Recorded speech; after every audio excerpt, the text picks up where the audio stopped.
Every year, we see basic upgrades on phones, such as faster processors, bigger batteries, but this year, I think Samsung got confused. Hey, this is Tech Snowball on the Back Market channel, and I've been using the S26 Ultra for a little bit recently, and at first, it seemed like a nice upgrade. It's thinner, lighter, faster, the usual shenanigans. But when I dug deeper, I've realized that they made some questionable decisions, and one of them actually put me off from upgrading. So let's start with the good stuff. So now the phone is 4 grams lighter and 0.3 millimeters thinner, which is crazy, said no one. If they stack this every single year, yeah, there will be a difference, but right now it still feels like a massive ultra brick. To be fair, they slightly rounded off the corners this year, and it actually feels like you won't get a permanent dent in your hand if you squeeze it too hard. I also noticed that the selfie camera cutout got bigger. They haven't changed the sensors or the aperture or anything, but it did get wider, which means that I can fit even more friends into the picture.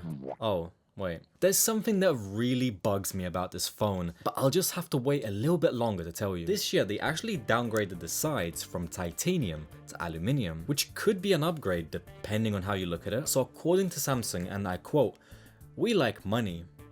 Oh wait, wrong quote. Armor aluminium was the ideal material to support a thinner and lighter form factor without compromising Galaxy S26 everyday durability. I guess that is true because they saved a whole 4 grams. But I think the bigger reason was the fact that they saw Apple, how they downgraded to aluminium, and they were like, oh, I guess we can do that too and save some money. It's not like titanium was life-changing, it was mostly marketing anyway. But personally, the S26 Ultra just doesn't feel as premium in hand. Most people won't even care. Some people will actually disagree with me, but the majority will just put a case on their phone because according to this guy, you're a fool if you pay $1,300 for a phone and not protect it with a case. Fair enough. Speaking of design, the cameras physically look bigger, and now there's an island around them. But also what happened was that since the phone got thinner, now the cameras stick out even more. And wow, is the camera wobble so much worse now. From this side, it almost looks like the phone is floating. And I found this drop test video, and it shows that because the cameras stick out so much, it's like the first thing that gets destroyed. But again, you're a fool if you don't buy a case. It would be pretty pointless to show you some benchmarks and be like, oh, the new Snapdragon is like 40% faster on Antutu and 20% on Geekbench. Who cares?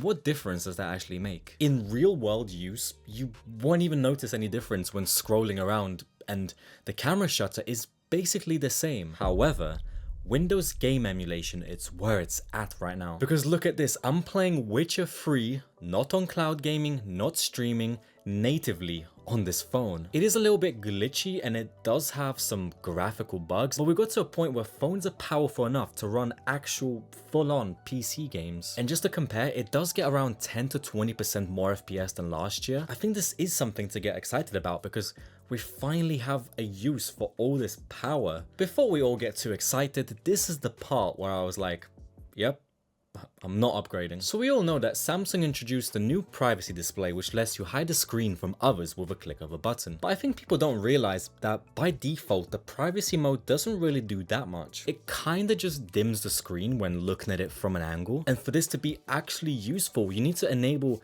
this maximum privacy protection, which works really well, but then from the front, it looks really washed out and ugly. So then you might say like, oh, just enable it for notifications or when you actually need it.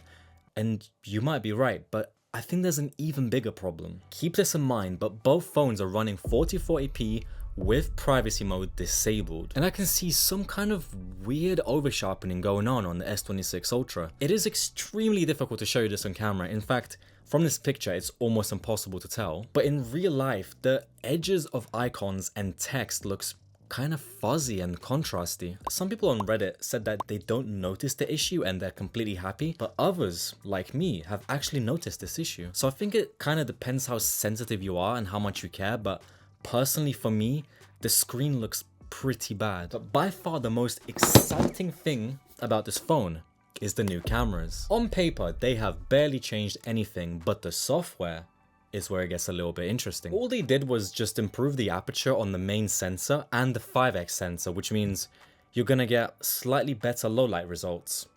No big deal. And I always thought that the 3x sensor on the S25 Ultra kinda sucked. So they went ahead and downgraded it this year. What's going on? To be fair, you can't really tell that much, but why are we going backwards for no reason? And this is where I said that on the software side, they kind of cooked, because first of all, there's the new horizon lock feature, and you've probably seen a bunch of videos online where they rotate the camera a bunch and they're like, oh my god, look how stable it is. The problem with that is that A, it switches to the ultra wide camera, which is a lot worse than the main camera. B is the fact that it crops in heavily, so you are losing a bunch of resolution. And C is the fact that it needs a lot of light, so this is very situational and you'll probably barely ever use it. There's also the new APV codec, which 99% of you will not even care about or use it. But basically it unlocks crazy high bit rates and is supposed to be really good for editing. However, it is such a new thing that even third-party software can't play it properly. And you can only edit it on DaVinci Resolve and LumaFusion, so no Premiere Pro. Yet. I did find something that you might be interested in. In the camera system, there's an option called video softening, which doesn't sound too exciting, but if you look close, it removes the oversharpening that makes the phone footage look like it was filmed on a phone. It makes everything look more natural and less processed. I get that you can already film log and raw and bypass all of this, but the fact that you can just pick up the camera and get actually natural looking footage out the box is pretty nice. My only issue is that why is this only on the S26 Ultra? This would have taken the developers like 3.5 minutes to put this on the S25 Ultra, but they were like, nope, let's make them upgrade. When I saw that they improved the charging speeds from 45 watts to 60, I was like, oh. But then I actually went and tested it, and as you can see, both phones are on 41%, and the S25 Ultra said that it would take 50 minutes until full charge, whereas the S26 Ultra said 35. That is actually a pretty respectable difference, which you're not gonna notice because you're gonna have to buy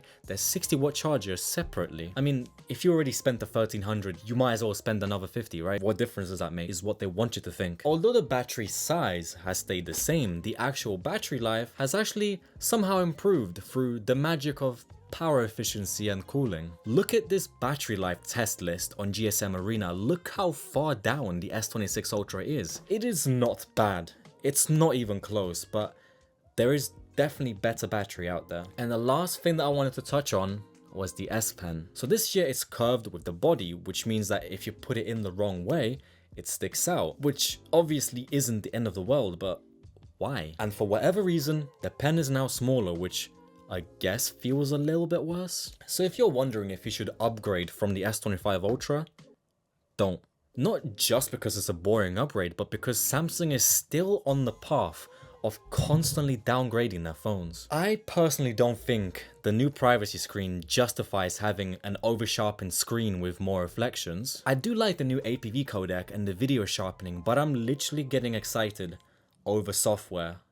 5 minutes of coding. But most importantly, the S25 Ultra still has 6 years of software support, so you're literally not losing anything by buying that if you're still on an older phone. But again, this is not a bad phone, it's just a bunch of small steps forward, a bunch of small steps backwards, and hey, at least it's 4 grams lighter, right? I'm gonna leave a link down below in case you wanna buy any of these phones, and that'll be it. So I guess I'll see you in the next video.